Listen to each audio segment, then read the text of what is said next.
ערב שבת, פרשת חוקת. יש בדיחה כזו על איש שמסתובב עם דלי, ובדלי יש אבקה. הוא מסתובב מחוץ לבית שלו ומפזר לאט לאט את האבקה. בכל מקום מקיף את הבית ומפזר אבקה. ואנשים עוברים ומסתכלים, אז מישהו שאל אותו, מה זה, הדברה? הוא אומר לו, כן, זה הדברה. החומר הזה מיועד להרחיק קרנפים. אבל אדוני, אין פה קרנפים. אתה רואה? זה בזכות האבקה. אני מפזר את האבקה הזו, ובזכות זה הקרנפים לא באים. זו בדיחה, אבל יש בה הרבה מן האמת.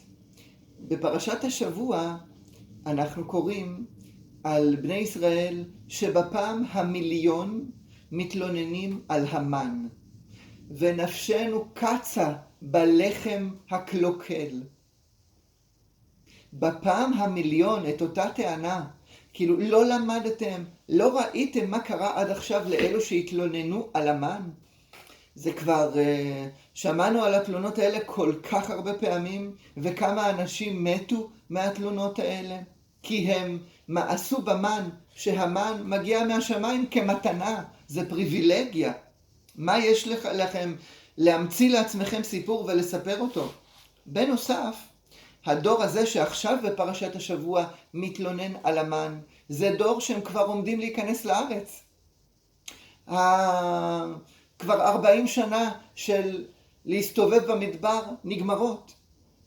מרים הולכת לעולמה בפרשת השבוע, אהרון הולך לעולמו. זה דור שנשאר עם משה רבנו, שגם אוטוטו הולך להיפרד מהם, והם הולכים להיכנס לארץ כבר. אז מה יש להתלונן על המן עכשיו?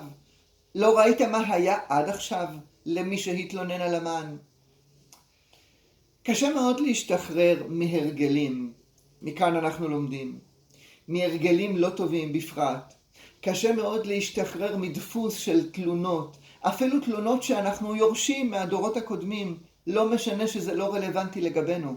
זה קונספציה, זה סיפור שאנחנו מספרים לעצמנו ומאמינים בו, וכבר מפזרים אבקה נגדו. התפנית בכל זאת קורית עם הדור הזה החדש שעומדים להיכנס לארץ, שהם לפחות יודעים להתנצל ולהגיד סליחה.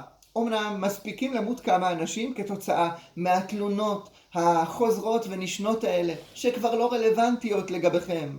אתם דור שעומדים להתגעגע אל המן, ואתם לא תקבלו אותו, הוא עומד להיגמר. מה יש לכם להתלונן עליו עוד? אבל הם יודעים לעצור אחרי שפורצת מגפה של נחשים שמסתובבים ומקישים את האנשים, ואנשים מתים. כאן קורית התפנית. הם יודעים לעצור ולהגיד למשה, חטאנו. תתפלל עלינו שהיא תיפסק המגפה הזו. והקדוש ברוך הוא דואג ואומר למשה, תכין לך נחש, דמות של נחש על מקל, מה שהופך עד היום להיות לסמל של רפואה, תשים אותו על מקל, וכל מי שיסתכל אל הנחש הזה יתרפא מההקשה של הנחש האמיתי.